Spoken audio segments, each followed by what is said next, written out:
Open source security is a tough issue because, of course, there's lots of people looking at the code and that have access that can improve and help with the security of the code.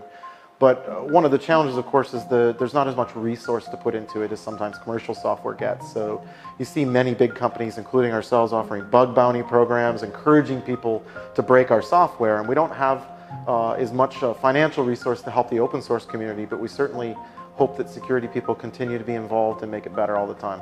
Security issues are always there when you develop something without using the best practice. And this is part of Red Hat's business model. We like to make sure that we develop open source solutions with the best practices, and that's what our customers are paying us for, because they're paying for a subscription rather than for a license. And that subscription covers them for all the potential risks of having bad code developed in a bad way. If you want something to be secure, it really needs to be open source.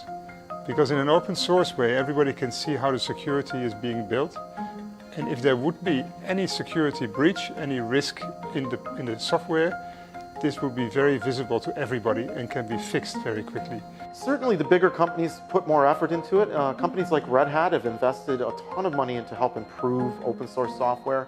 Google has a project called Project Zero, where they're encouraging their own paid hackers to go find problems in open source projects and then help encourage those developers to fix them.